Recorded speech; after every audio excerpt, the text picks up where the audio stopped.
Então vamos lá. Boa noite a todos, sejam bem-vindos.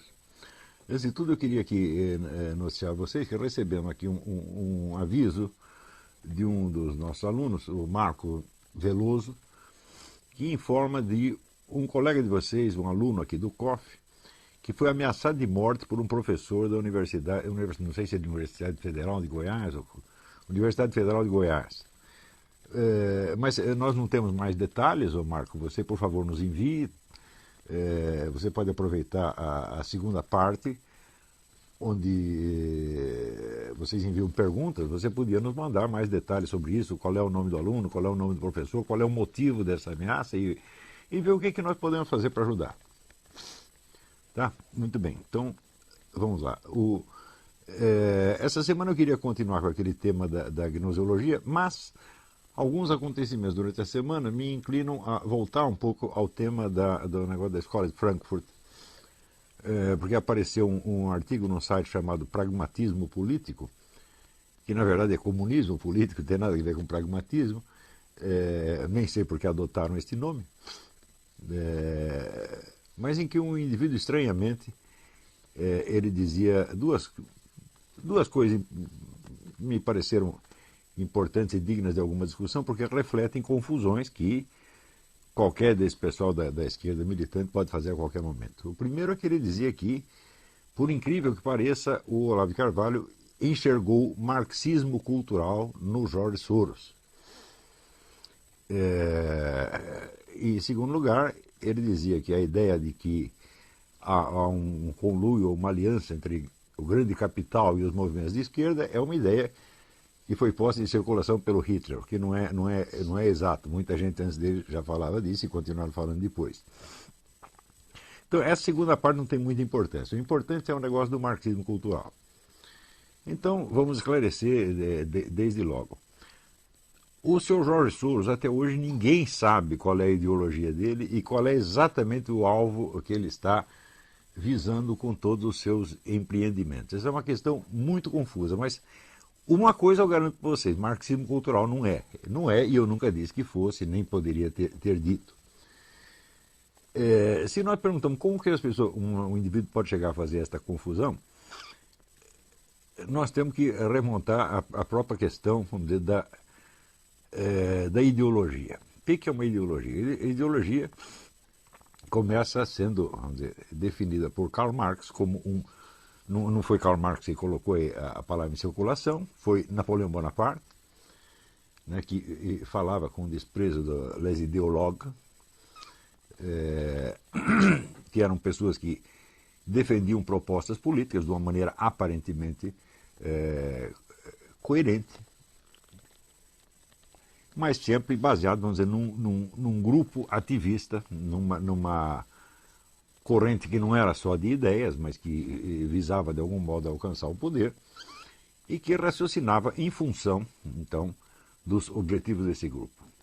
Karl Marx definia a ideologia como um vestido de ideias em torno de uma ação concreta visando a objetivos muito materiais, muito precisos,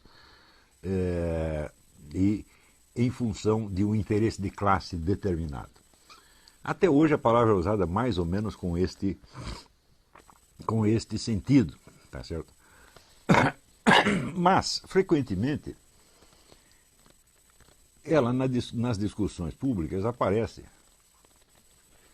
como tradução direta de objetivos reais e como definição de uma corrente política, o que é uma coisa, vamos dizer, bastante inexata. Por exemplo, as pessoas perguntam, você acha que o Lula é comunista? Então a minha pergunta é o seguinte, o que é o sujeito ser comunista? Em que consiste exatamente isso? Quer dizer, então você está supondo que o comunismo é uma fórmula de sociedade perfeitamente definida, ao qual você pode aderir ou não, como você adere, por exemplo, ao credo católico. Você tem lá os elementos do credo, creio nisto, creio naquilo, o sujeito acredita naquilo e, portanto, vai agir em consequência de maneira logicamente coerente com aquilo.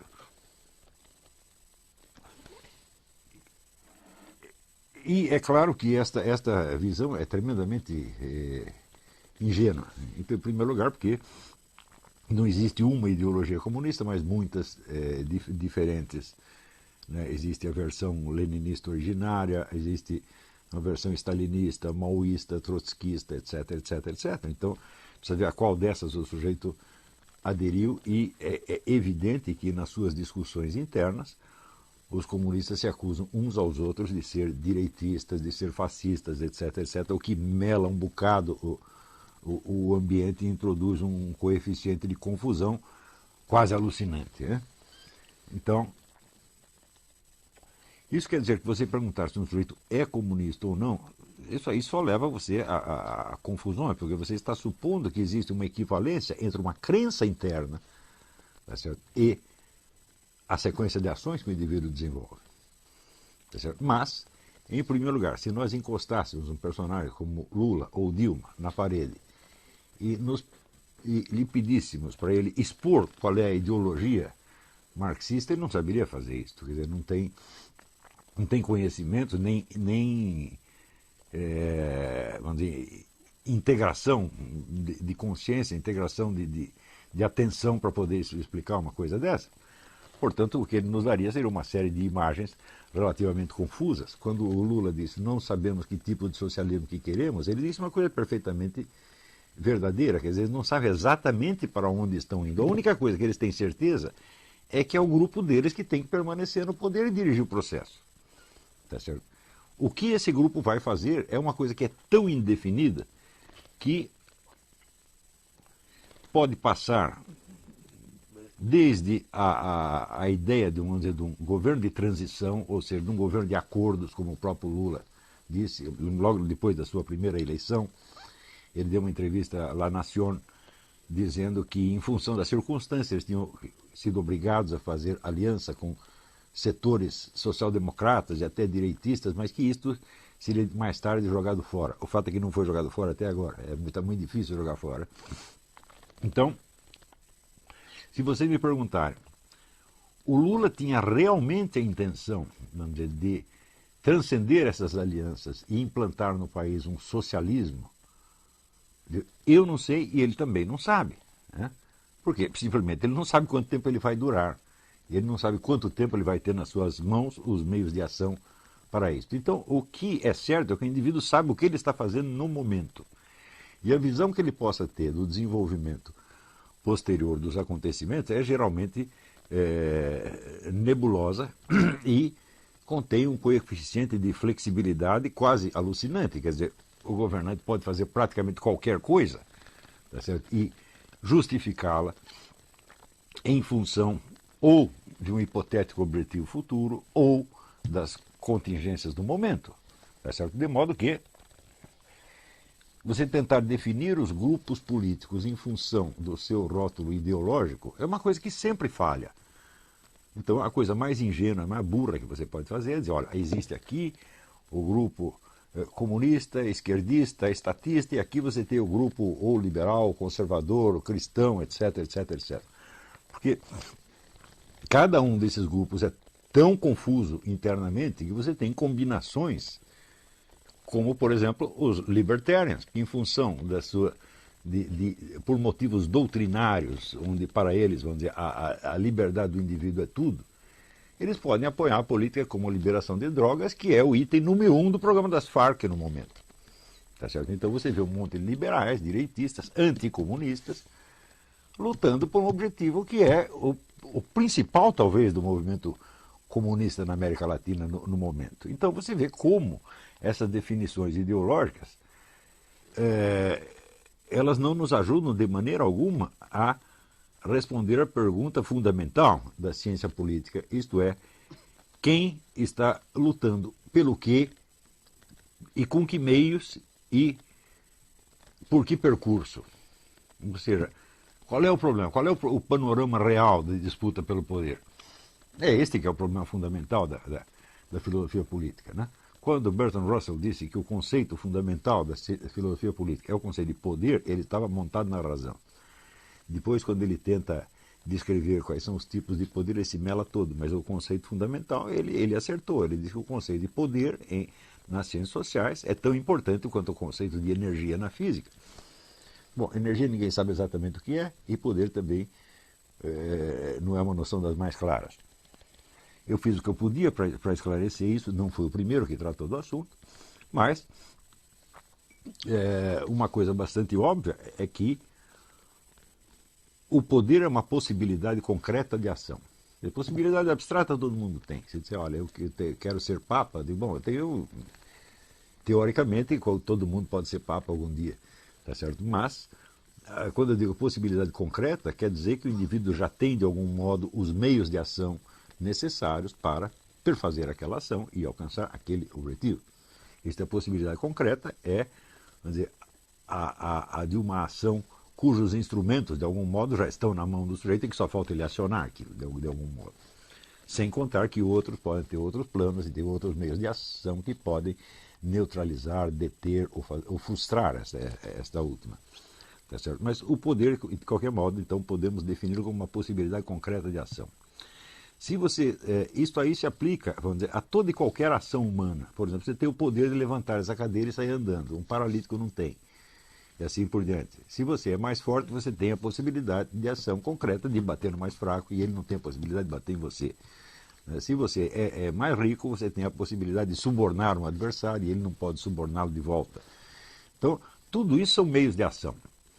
Quando nós falamos, vamos dizer, de uma ação ou de um poder político, nós estamos nos referindo a meios de ação que consistem em levar os outros a fazer o que o agente quer, de alguma maneira. De tal modo que esses outros ajam sobre a sociedade toda. Tá certo? Então, há um agente primeiro, que tem os meios de ação, há uma rede de agentes secundários, que são os seus instrumentos, e, por fim, você tem a sociedade inteira, que é o objeto sobre o qual esta ação vai incidir. Então, se o problema fundamental é saber quem tem o poder, quem está disputando o poder, quais os meios de ação que estão usando e qual o percurso a seguir, então a coisa mais evidente do mundo é que não dá para responder isso nos termos da ideologia. Não é isso? Então, o que você vê na realidade é uma mescla, tá certo, de planos globais, que eu já expliquei no debate com o professor Dugin, e até hoje ninguém desmentiu que seja assim, nem dá para desmentir porque é realmente assim, onde você identifica 3 grupos. E nenhum desses 3 grupos se define por uma ideologia explícita. Quando eu falo de um grupo russo-chinês, por exemplo, nós sabemos que a Rússia está numa fase de transição entre o que era o comunismo e o que é alguma outra coisa que vem a seguir que ninguém sabe exatamente o que é. Do mesmo modo, na China, você tem um esquema de poder que ainda é o mesmo do tempo do Partido Comunista, mas que agora se apoia sobre uma economia francamente capitalista. Então você tem um regime socialista com uma economia capitalista, tá certo? E você tem em volta uma série de países satélites, dos quais alguns estão loucos para se livrar do resíduo comunista, mas que, por outro lado, têm os seus, vamos dizer, as suas velhas alianças no mundo eurasiano e não desistiram dela completamente. Então eu digo, qual é a ideologia desse bloco? Hã? Se alguém me disser, eu dou um doce para quem disser qual é a ideologia. Nós vemos um esquema de ação muito, muito claro, tá certo? Que vagamente nós podemos chamar de eurasiano. Porém, na política concreta, por exemplo, do Vladimir Putin, eu não vejo eurasianismo nenhum.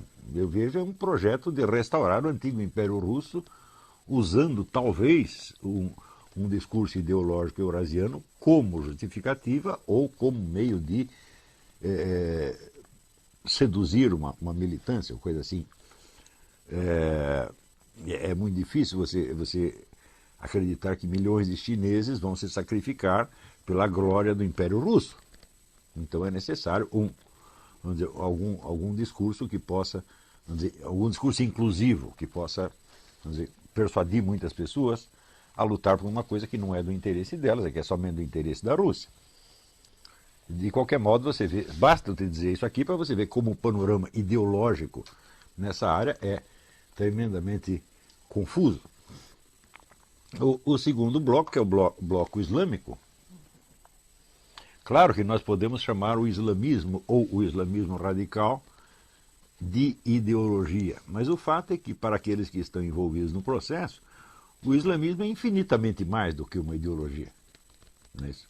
Então, o islamismo implica um compromisso moral que vai até os últimos detalhes da vida pessoal do indivíduo, coisa que nenhuma ideologia jamais conseguiu fazer.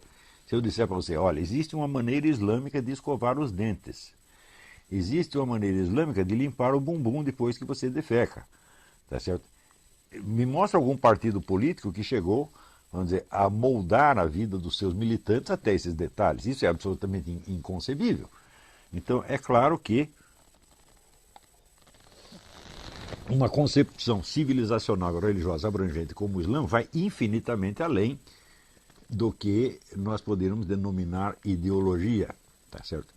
Mais ainda, existem várias ideologias que coexistem dentro do Islã e que, na luta pelo sucesso mundial do Império Islâmico, convergem e colaboram. Quer dizer, você tem desde pessoas que se dizem extremamente conservadoras. Aqui nos Estados Unidos você tem uma vasta massa islâmica que é conservadora, que vota no Partido Republicano, etc., etc., mas que estão aliados aos demais muçulmanos nas questões fundamentais. Então você tem duas ideologias completamente incompatíveis, nominalmente, as duas convergindo para uma mesma luta na escala civilizacional. E, finalmente, o terceiro bloco, que é o bloco que nós chamamos ocidental, o globalista, né? Bom, aí nós temos uma definição um pouco mais geral dos seus objetivos, mas que também vão muito além de uma ideologia. Ou seja, uma ideologia, ela é necessariamente um discurso que você prega às massas, de modo a obter, vamos dizer, a adesão consciente e deliberada dessas massas. Por exemplo, você quer o socialismo, você quer a luta de classes para derrubar os malditos capitalistas e instaurar a sociedade sem classe. Eu quero, então eu vou aderir a esta coisa aqui. Quando você vê o esquema globalista, ele não tem nada disso. Você não tem aqui um programa globalista claro e inequívoco que seja oferecido às multidões para que elas possam aderir à coisa. Ao contrário, você tem todo um leque de discursos ideológicos diferentes, dirigidos a grupos diferentes, que aderem em função dos interesses específicos do seu grupo. Feminista, gaysista, racialista, etc., etc. Quer dizer, são ideologias diferentes. Não é isso? E, para complicar um pouco mais as coisas, este grupo assimila uma parte do discurso islâmico e apoia, em certos pontos do globo, o avanço do islamismo, ao mesmo tempo em que, numa escala geopolítica, apoia também as iniciativas militares para conter a expansão do poder islâmico. Então, como definir essa imensa complexidade desse esquema de ação com um rótulo ideológico simplório? Então, é por isso que você dizer que o George Soros, por exemplo, é um marxista cultural, falou, esse é o absurdo dos absurdos, eu nunca disse isso. Agora, como é que o indivíduo, lendo o que eu escrevi, chegou à conclusão de que eu estava vendo marxismo cultural no George Soros? É muito simples, é porque ele confunde tudo aquilo que é anti-ocidental e anticristão com o marxismo cultural. E como eu disse que o George Soros está fazendo alguma coisa que é anti-ocidental e anticristã, ele já acha que eu disse que o George Soros é um marxista cultural. Muito bem, do ponto de vista mais específico ligado à escola de Frankfurt, é muito importante você distinguir qual é, vamos dizer, a perspectiva de futuro que orienta as escolhas e as ações de várias pessoas com níveis de consciência completamente diferentes. Se você pega um filósofo, e não há como negar que, pelo menos os fundadores da escola de Frankfurt eram filósofos no sentido estrito da coisa, quer dizer, tinham algum domínio da técnica filosófica, alguns deles eram homens de uma cultura monumental, que receberam, vamos dizer, melhor do que a educação europeia podia lhes dar naquele momento, e que inclusive receberam na juventude uma influência profunda do judaísmo e do cristianismo. Ou seja, conheciam o judaísmo profundamente, conheciam o cristianismo bastante, tá certo? E estavam tentando responder a questões que seriam os de um filósofo judeu ou cristão na mesma época. Quer dizer, eles estavam interessados em coisas que também interessavam, digamos, a um Louis Lavelle ou a um Franz Rosenzweig, para dar um exemplo de um filósofo cristão e de um judeu. Isso quer dizer que o objetivo desses homens não era nenhuma mudança política imediata. Eles não estavam interessados em militância. Ao contrário, um dos compromissos fundamentais da Escola de Frankfurt foi não se meter com o Partido Comunista de maneira alguma, tá certo? Embora pudesse haver alguma colaboração de parte a parte, tá certo? Os membros da Escola de Frankfurt, Horkheimer, Adorno, Leo Löwenthal, todos eles queriam preservar a sua liberdade intelectual, porque eles estavam interessados em questões filosóficas de verdade e não podiam assumir um compromisso de rezar segundo a cartilha de um marxismo vulgar que estava sendo disseminado para a Europa inteira e que era um alimento intelectual para retardados mentais. Eles não podiam se comprometer com isso. E se você comparar, por exemplo, você pega os escritos do Theodor Adorno sobre arte e depois você compara com o Manual de Marxismo-Leninismo do Otto Kuuzinen, que era o texto oficial da União Soviética, então há uma distância que é mais ou menos como se fosse, sei lá, do Roger Scruton para o Paulo Giraldelli, entendeu? A diferença de nível é essa. E quando eu digo que os camaradas eram filósofos de verdade, isso significa que eles estavam interessados nas questões mais profundas e mais difíceis, não só da filosofia no sentido acadêmico, mas da vida humana em geral. E, portanto, isso quer dizer que eles se defrontavam com o problema da morte e do objetivo último da existência. Todos eles se defrontaram com isso, né? Então, não eram militantes bocós, tá certo? Para quem o interesse por essas questões é um luxo burguês. Eles não eram isso de maneira alguma, tá certo? E acontece que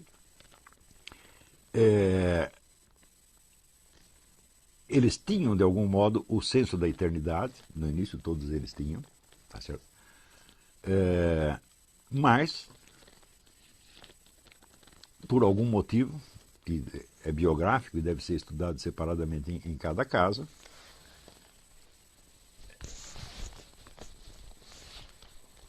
não tinham a fé no juízo final e na conquista da eternidade. Mas, vamos dizer, o buraco aberto pela fuga da eternidade permaneceu ali. Quer dizer, para onde está indo a humanidade? Né? Tem uma frase de Hegel que calou muito fundo em todos eles, que é: quando examinamos o panorama da história universal, tudo o que vemos são ruínas. Então, eles viam esse imenso amontoado de ruínas e, sinceramente, não acreditavam que nada melhor fosse aparecer para diante, exceto ruínas. E, justamente em função disso, eles achavam que não havia nada positivo ao qual se pudesse aderir. E que a única função deles era continuar exercendo a sua análise crítica, a mais ousada e radical possível, sobre tudo que existisse. Então estavam literalmente realizando o programa, que não foi o da ideologia marxista, mas foi o do Marx jovem, que era a crítica radical de tudo quanto existe. Ora, se você está empenhado na crítica radical de tudo quanto existe, você não está empenhado na construção do socialismo, porque você também não acredita em socialismo. O socialismo é apenas, vamos dizer, uma etapa a mais da grande autodestruição universal. Mas, como eles só viam autodestruição para tudo quanto é lado, eles acreditavam também no preceito de Hegel sobre o trabalho do negativo, quer dizer, aprofundando a autodestruição, aprofundando a crítica corrosiva, pode ser que surja alguma coisa mais interessante pela frente, ou pelo menos nos livramos, vamos dizer, daquela parte dos horrores que nós já conhecemos e sabemos como funciona. Então, coisas como, por exemplo, quando você fala, lê Herbert Marcuse, e ele fala da libertação do Eros, ele não está vendo isso com uma perspectiva utópica, de que nós destruímos o capitalismo, então libera o Eros de todo mundo, e todo mundo vai cair na gandaia, e vai ser uma maravilha. Ele não era um idiota para pensar uma coisa dessa. A liberação do Eros fazia parte do mesmo processo de autodestruição, e ele sabia disso. Mas, de algum modo, eles tinham assumido, vamos dizer, também o lema que foi, vamos dizer, do primeiro jornal onde Marx escrevia, que era Vorwärts, para diante, vamos para frente, vamos aprofundar a destruição e vamos, não sei o que vai dar. Esse é o espírito da escola de Frankfurt, e é evidente que isto dá um reforço muito grande a qualquer movimento político que esteja a fim de destruir alguma coisa. Porém, a liderança e a militância desses movimentos, em geral, acredita realmente que você realizando esta parte do programa, as coisas vão melhorar para alguém. Por exemplo, se você vê assim, a felicidade, né, apoteótica com que o deputado Jean Willis celebrou aquele primeiro e longo beijo gay numa novela da Globo outro dia, dá a impressão assim que aquilo é um anúncio da felicidade universal. Então, a escola de Frankfurt ajudou a produzir isso, ajudou de algum modo, só que a escola de Frankfurt não acredita que essa felicidade universal vai chegar, mas a militância pode acreditar. Então, vai usar elementos que saíram da escola de Frankfurt. Também é preciso ver que naquilo que se chama confusamente marxismo cultural, entra esse espírito corrosivo, negativo e nihilista, na verdade, da escola de Frankfurt, junto com o esquema gramsciano. Quer dizer, Gramsci não é um membro da escola de Frankfurt. Ele nunca teve uma colaboração direta com o pessoal da escola de Frankfurt e, certamente, o objetivo dele era implantar um regime socialista mesmo. Você vê naquelas...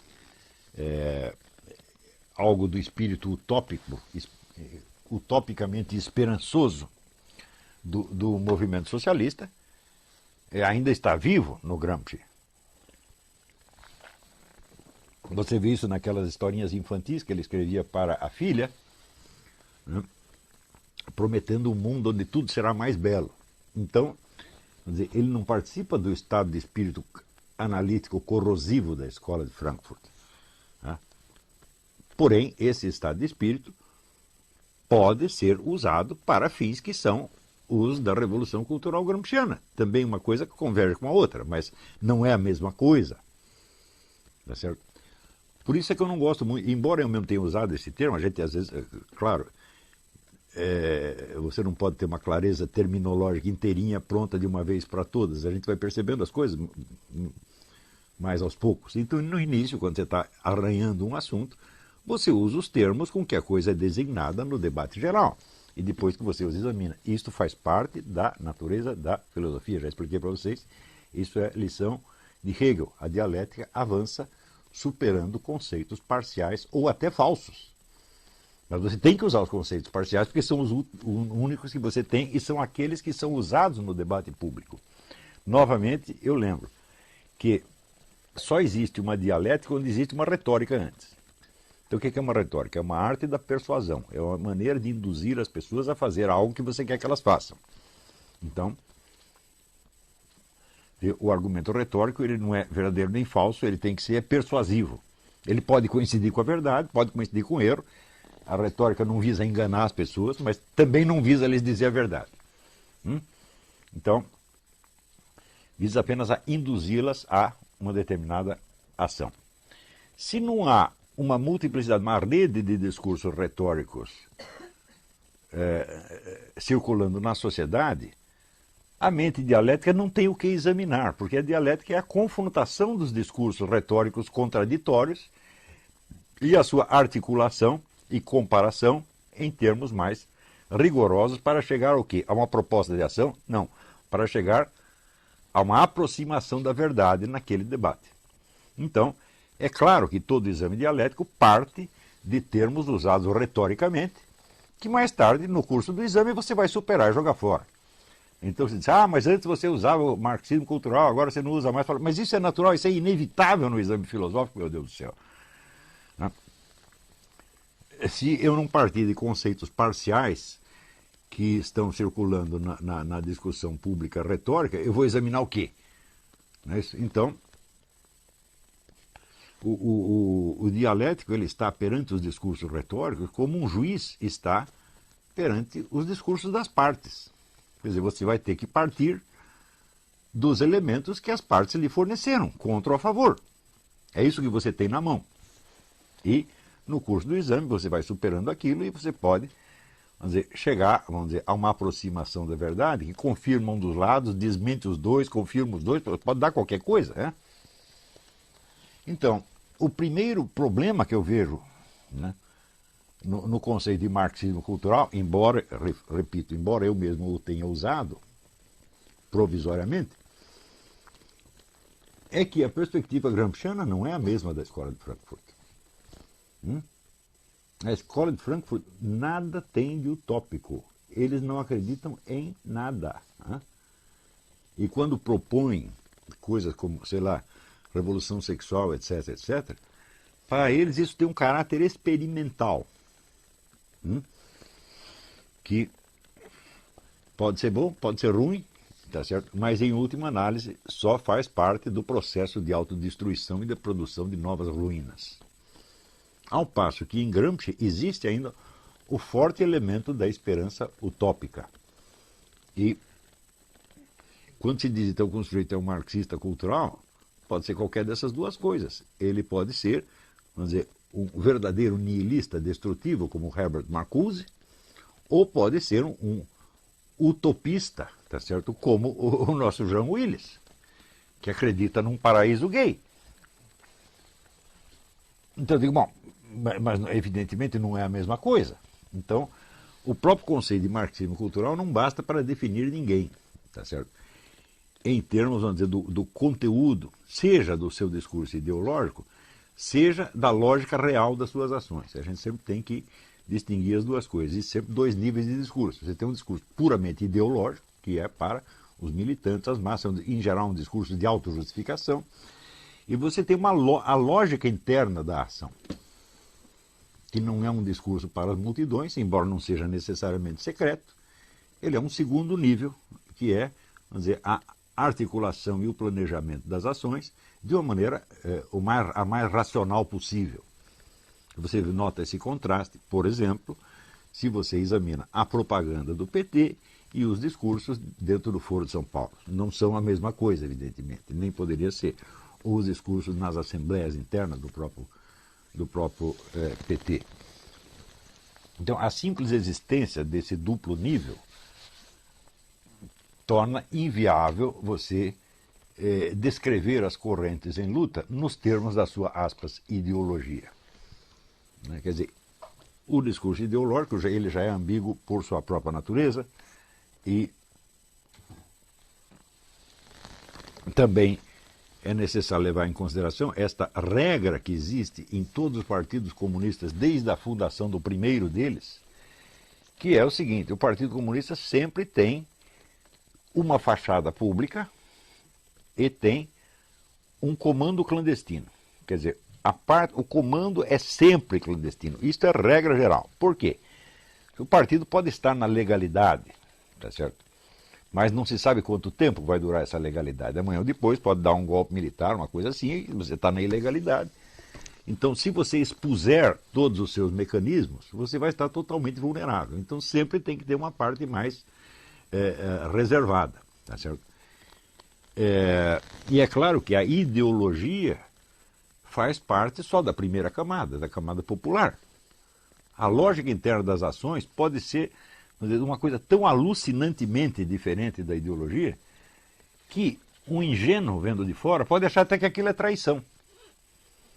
Então, por exemplo, todas essas alianças que o PT fez, né, nós podemos perguntar assim, o PT fez as alianças em público tendo um plano secreto de depois jogar fora os seus aliados e tomar o poder total, ou ao contrário, prometeu à militância que mais tarde ia jogar fora os aliados burgueses, tá certo? Mas por dentro sabia que não ia poder se livrar deles de maneira alguma e queria apenas se consolidar no poder com aliados e tudo, como está até hoje, aliás. Né? As duas coisas são verdade ao mesmo tempo. Ou seja, é a mesma coisa que você dizer, o partido não sabe exatamente o que ele vai poder fazer. Então, para uns ele promete uma coisa, para outros promete a coisa contrária, e ele está fazendo, na verdade, está fazendo as duas. Porque isso é o que o cenário real da ação permite. Então,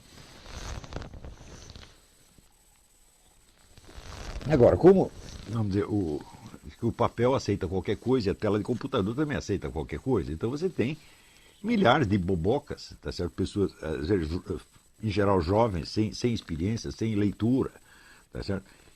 Que se metem a analisar coisas e falam com, vamos dizer, com uma autoridade aparente. Por quê? Porque a coisa mais fácil do mundo é você imitar a linguagem que, para o seu público, parece a linguagem de uma autoridade. E, sobretudo no Brasil, o brasileiro é tremendamente mimético. Não é isso? Então, isso evidentemente cria uma confusão e nos obriga, às vezes, à pior e mais difícil das discussões, que é aquilo que na retórica antiga já chamava-se o genus admirabile. O que é o genus? Veja, tem vários gêneros de discurso retórico, e um deles chamava-se genus admirabile, por ser o mais difícil, que é o quê? É o discurso feito para um juiz inepto, o juiz que não compreende o que você está dizendo. Então, toda hora eu estou me metendo em discussões desse tipo, que é o genus admirabile, porque eu sou obrigado a me explicar para alguém que não só não está entendendo, como naquele momento, pelo menos, não tem a capacidade de entender. E, evidentemente, quando você faz isso, você cria no seu interlocutor uma irritação, uma raiva. E o indivíduo sente que você o está enganando, porque simplesmente a coisa é mais complexa do que ele tinha imaginado. E, como ele já equacionou tudo em termos de duas ideologias em conflito e me nomeou defensor de uma delas, quando eu começo com a complexidade da coisa, ele só pode achar que eu estou enrolando. Isso já aconteceu 1000 vezes. Tá certo? Mas, vamos dizer, esse é, na verdade, o problema, talvez o problema mais sério do Brasil. Quer dizer, é uma camada imensa de pessoas ineptas e que tomaram partido de alguma coisa na qual elas acreditam. E acreditam que o seu interlocutor está fazendo a mesma coisa. Por exemplo, este rapaz que eu estou mencionando, que chama Leandro Dias, ele, para provar que eu disse que o Jorge Soros é marxista cultural, ele cita alguns artigos do Mídia Sem Máscara que dizem que estão nesse sentido, só que não são artigos meus. Por que ele pensa isso? Porque ele acredita que o Mídia Sem Máscara é um jornal como os jornais do Partido Comunista, onde tudo é escrito de acordo com o consenso. Você reúne, o pessoal discute qual é a linha, e daí todo mundo escreve dentro da mesma linha. Ele acha que é assim, mas o fato é o seguinte, os artigos do Mídia Sem Máscara, eu jamais os leio antes de ser publicado. Não tenho a menor ideia do que as pessoas vão escrever ali. Eu simplesmente abri aquilo para dar um espaço para pessoas que não tinham onde expor as suas ideias, quaisquer que fossem. Né?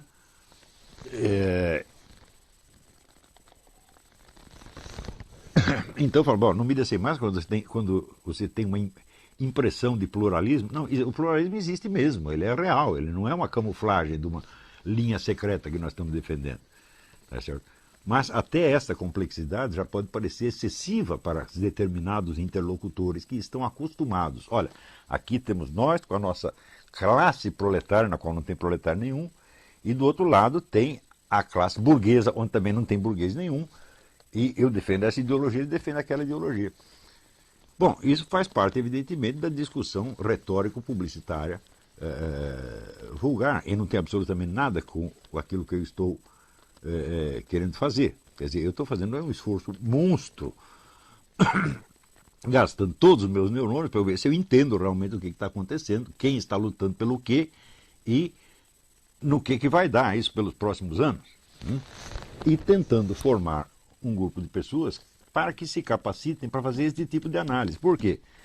Se você não tem numa sociedade de 200 milhões de habitantes como o Brasil, se você não tem pelo menos 50 pessoas capazes de fazer essa análise, o país está ferrado.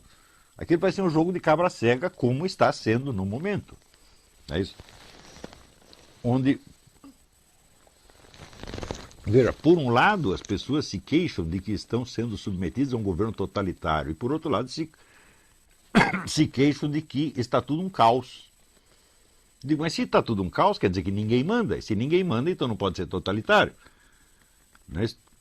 Mas acontece que existe essa tendência totalitária, essa tendência caótica ao mesmo tempo, e existe ainda a possibilidade de o esquema totalitário tentar se aproveitar do caos e a possibilidade de o caos diluir os planos da minoria totalitária. Tudo isso pode acontecer e está acontecendo. E mais ainda, está acontecendo com uma velocidade impressionante que torna difícil você acompanhar essas mudanças. E eu confesso que, à medida que o tempo passa, eu me sinto cada vez mais incapaz de fazer isso sozinho. Precisa mais gente.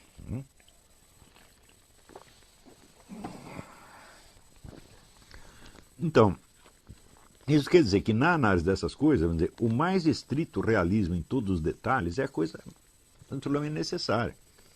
E o desejo de você se autodefinir e de defender os seus valores e de persuadir pessoas só pode atrapalhar. Por exemplo, tem um monte de pessoas conservadoras, cristãs, etc., etc., que usam esse conceito de marxismo cultural, mas de uma maneira evidentemente confusa. O que para fins de propaganda do seu grupo pode funcionar, mas para fins de orientação na realidade não funciona de maneira alguma. Então, claro que eu aceito todos esses discursos como, vamos dizer, expressão dos desejos e valores magoados e ofendidos de certas comunidades. Mas nós, como estudantes da coisa, não podemos nos deixar iludir por isso de maneira alguma. O sujeito diz, não, nossa luta é contra o marxismo cultural. Eu digo, peraí, eu estou falando que tem 3 esquemas globalistas, cada um deles é enormemente múltiplo e confuso na sua identidade, e nós temos que nos orientar no meio disto.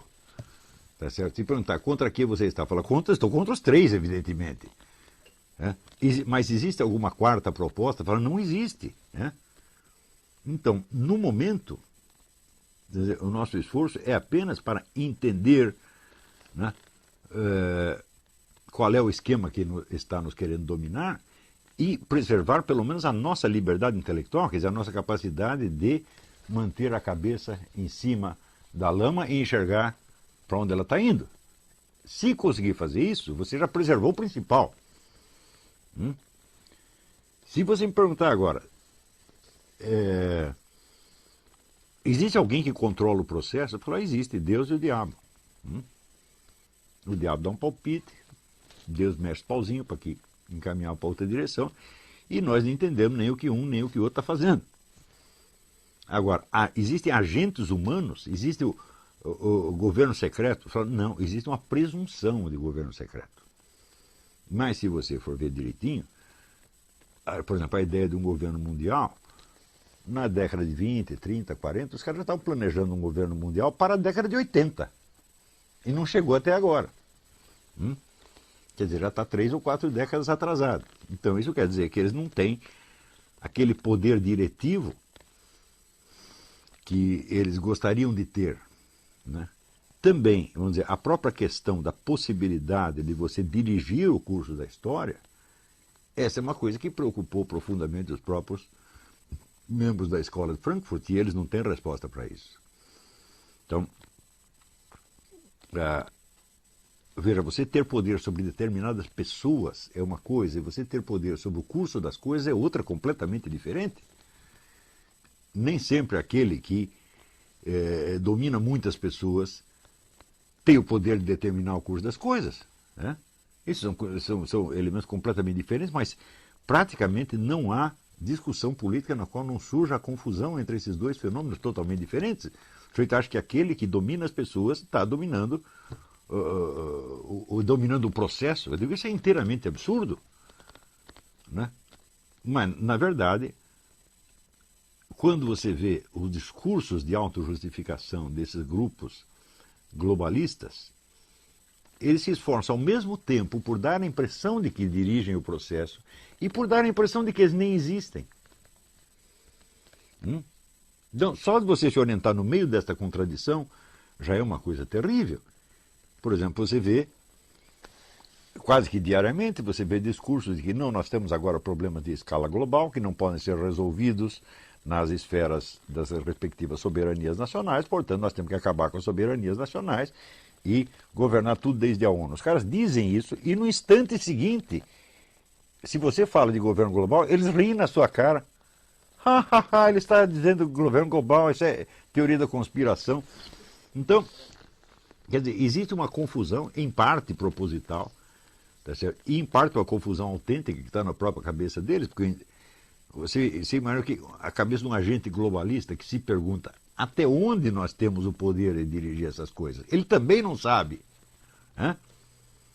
Por exemplo, se vocês lerem o livro The Windswept House, o livro do Malachi Martin, né?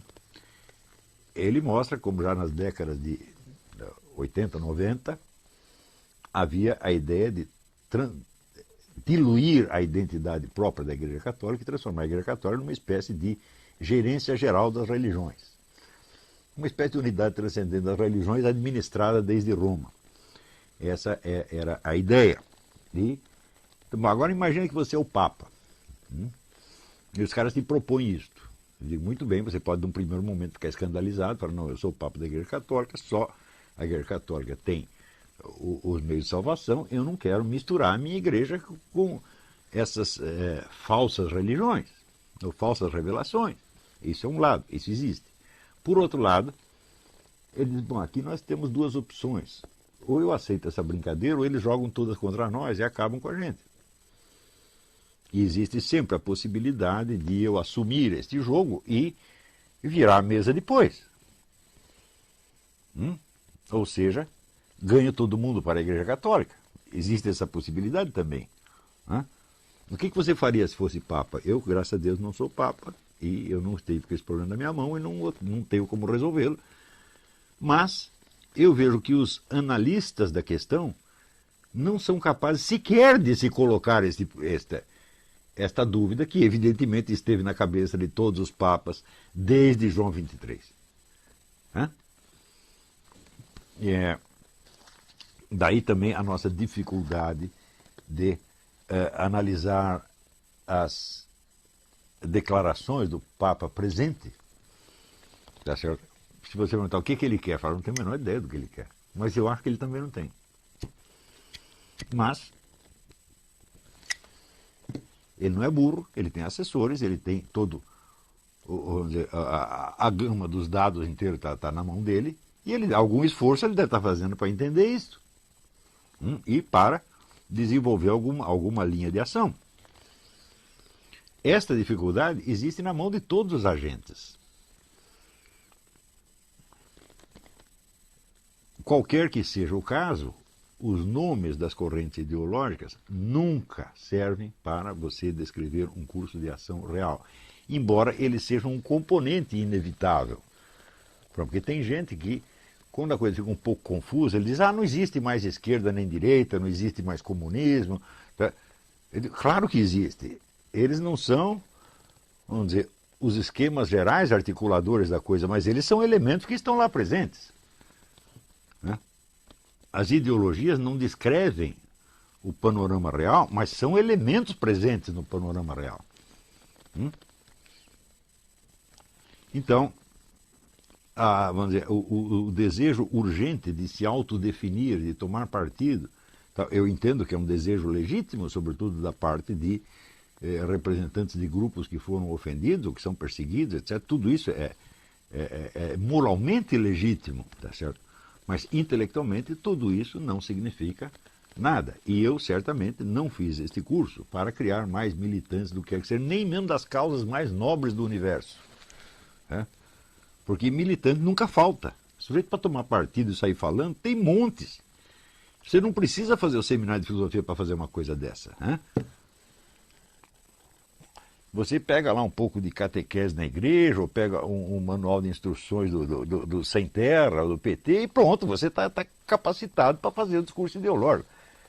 Nós queremos algo mais. Algo mais cuja existência pode ser até mais discreta, mas é muito mais importante e mais vital para a sobrevivência humana do que tudo isso. Né?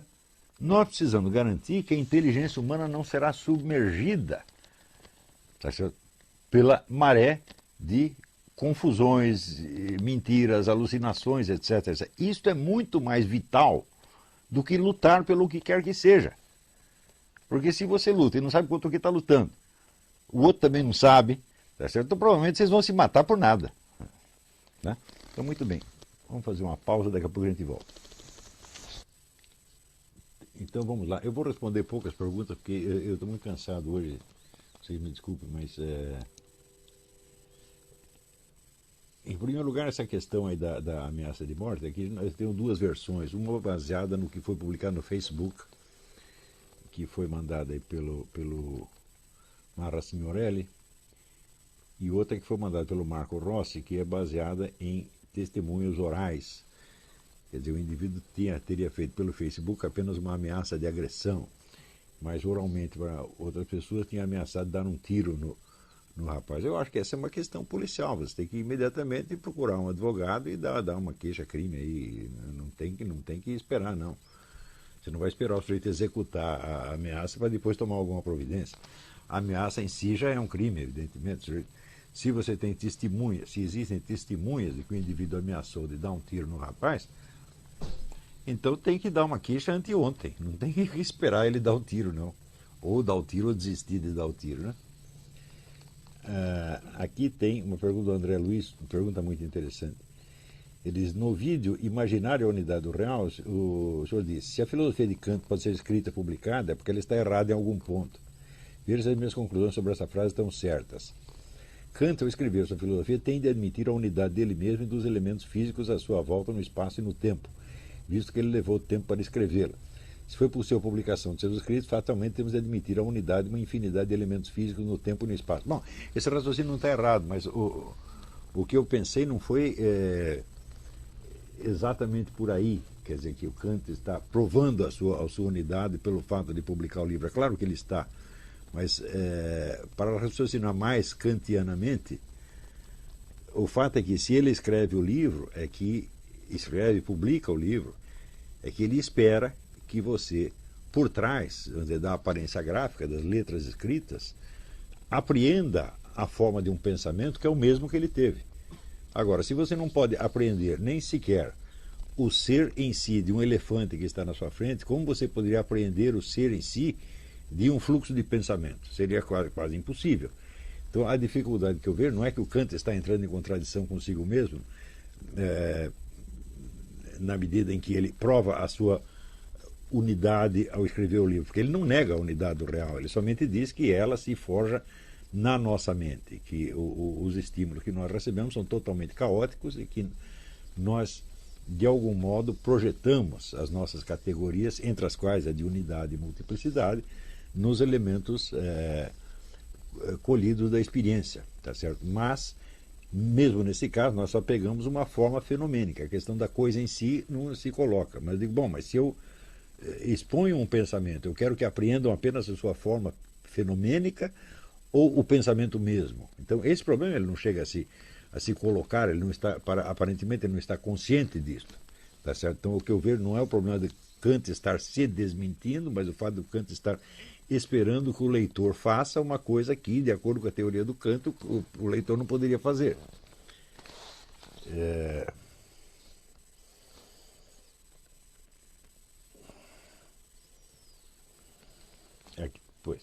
Depois o senhor passa a falar sobre a imaginação e sobre como ela articula os dados dos sentidos no mundo. o senhor aí não está repetindo o que o Kant disse, que o mundo é construído dentro de nós? Falou, bom, é evidente que a imaginação faz um trabalho de articulação dos dados do real. A diferença entre o que eu estou dizendo e o que o Kant diz é que ele diz que esta unidade existe somente para a imaginação. Tá certo? Ou seja, ele parte do sujeito cognoscente como se este fosse, vamos dizer, o centro da questão. E eu me pergunto o que me possibilitou ser um sujeito cognoscente, o que me possibilitou ter as categorias de percepção e de pensamento que eu tenho.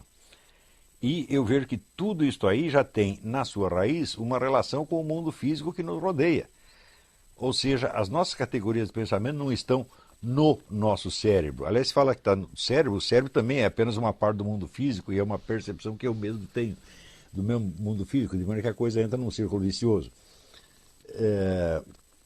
A imaginação faz sim esse trabalho, mas você não articula as coisas pela pura força da sua imaginação. Você joga sempre com elementos que você colheu do próprio mundo exterior. Por exemplo, as direções do espaço. Tá certo? Se as direções do espaço fossem somente uma forma da nossa percepção, então elas poderiam ser somente percebidas, quer dizer, você não poderia se deslocar efetivamente dentro delas. Tá certo? Elas aqui se deslocariam dentro de você de alguma maneira. Então essa é uma das partes que eu acho que no Kant está muito mal explicado a coisa. Mas a função articuladora e unificante da imaginação eu não posso negar, porque isso é o óbvio dos óbvios. Ele diz, daí o senhor diz que não é possível ter um conhecimento intuitivo da unidade do real, mas uma demonstração por absurdo. Bom, de fato é possível ter uma demonstração por absurdo, mas a demonstração pouco significa. Eu acredito que a unidade do real ela é um pressuposto de qualquer conhecimento que você tenha. Tá certo? Então, ela não pode ser um objeto de conhecimento na medida que é um pressuposto. Ou seja, você pode reparar nela de maneira transcendental, como diz o Kant, quer dizer, você retroage sobre a experiência, examina as condições da experiência e vê que essa unidade do real está dada lá. Não como uma categoria de pensamento, mas como um traço inerente ao próprio mundo externo que, por assim dizer, imprime em nós essas categorias, como imprime as direções do espaço. As direções do espaço são uma coisa que tem que ser, vamos dizer, aprendida desde a infância. Você tem que adaptar o seu corpo a um esquema espacial dentro do qual ele se move, tá certo? E não somente a um esquema que está na sua mente. Né? Então, a possibilidade de você articular o seu movimento, né, com as direções do espaço prova que elas não são apenas uma forma da nossa percepção, elas são também uma forma da nossa percepção, mas não podem ser só isso.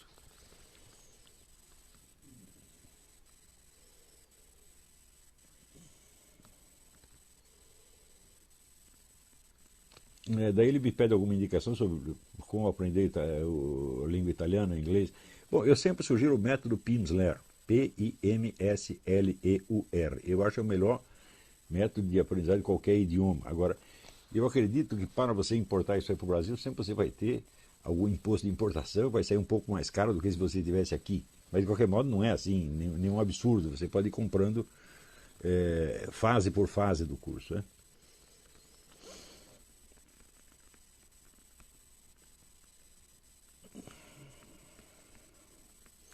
Aqui, o Wagner Bento perguntou se eu poderia escrever como eram as aulas com o padre Laduzan na PUC do Rio de Janeiro.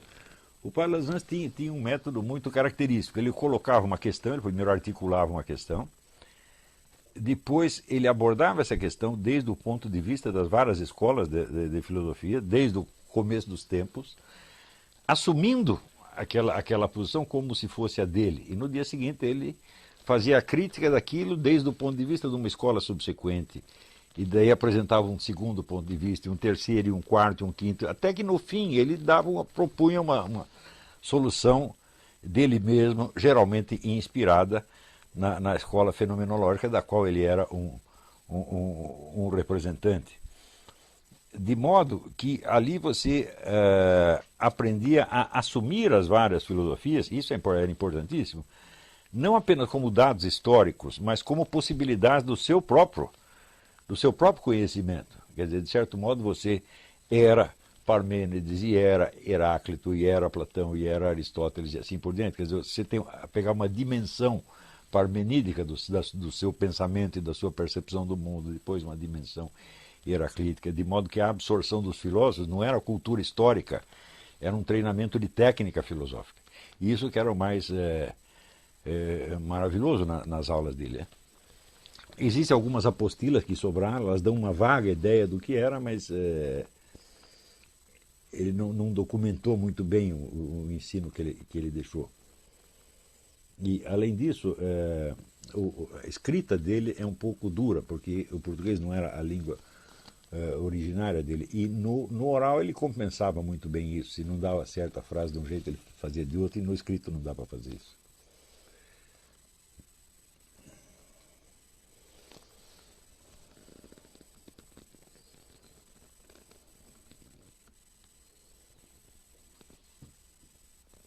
Eduardo Prieto. Sou aluno do curso de filosofia, não tem muito tempo, estou começando minha monografia de final de curso que irá tratar sobre a invasão da esquerda no meio cultural. Irei abordar os anos 64 até mais ou menos a eleição do Lula. Isso é muito vasto. Eu sugiro que você pegue um pedacinho enorme. E ele queria saber se eu podia recomendar algum livro. Posso recomendar uma multidão de livros. Mas quem tem estudado já isso, com o objetivo de fazer, não um projeto tão abrangente, mas uma coisa mais específica, é o Silvio Grimaldo. Então eu recomendo que você entre em contato com ele. A bibliografia disso ela é imensa, mas você não tem nenhuma obra de conjunto sobre isso.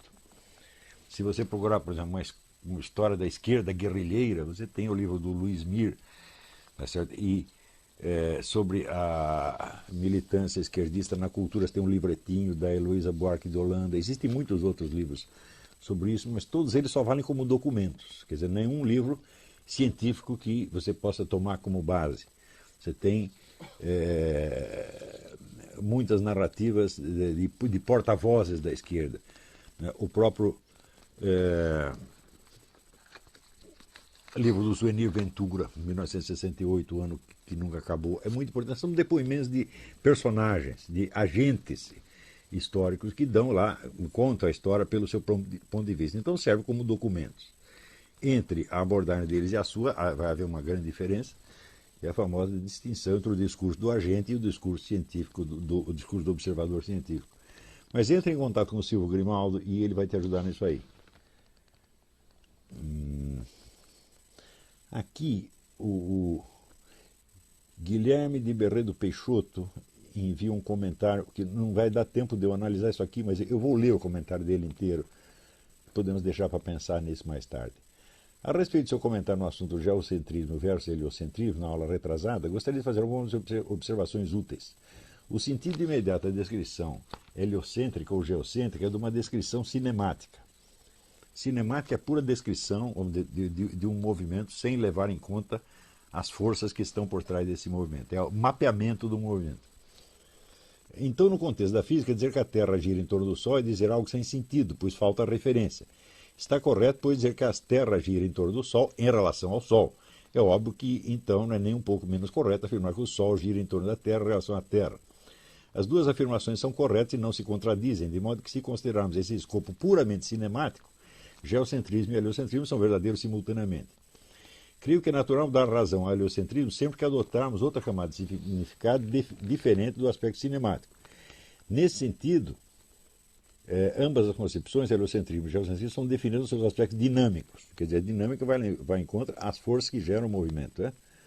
Para efeitos de simplicidade matemática, é conveniente adotar sempre o Sol como sistema de referência. Em outras palavras, é o Sol e não a Terra a referência mais adequada a ser tomada.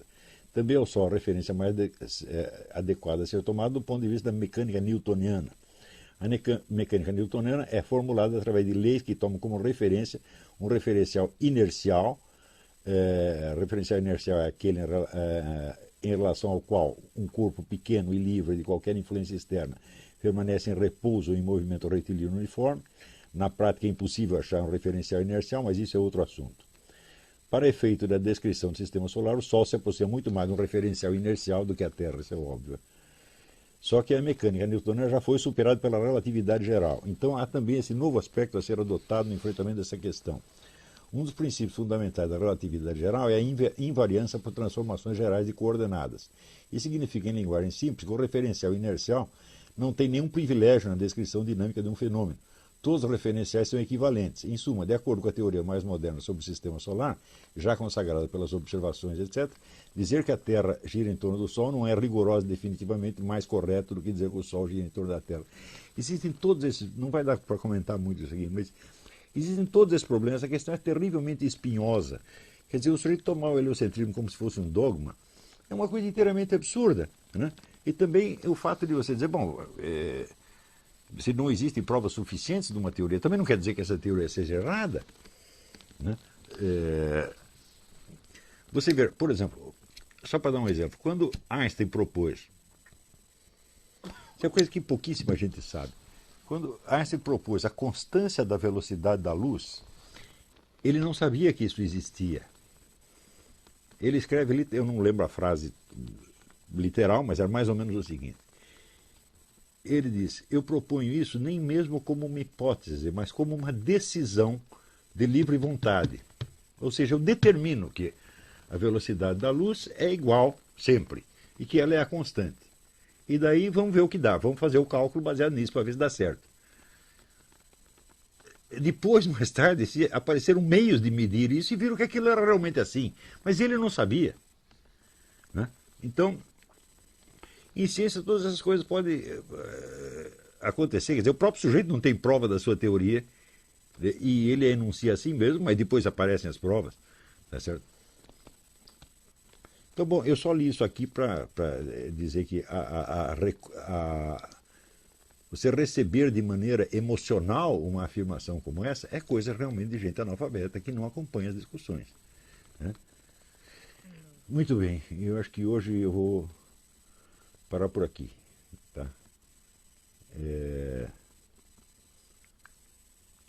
Só para terminar, o Zé Carlos pergunta, posso enviar minha dissertação de mestrado sobre Santo Agostinho? Pode, claro que pode, manda para o meu e-mail que você tem, olavo@olavicarvalho.org.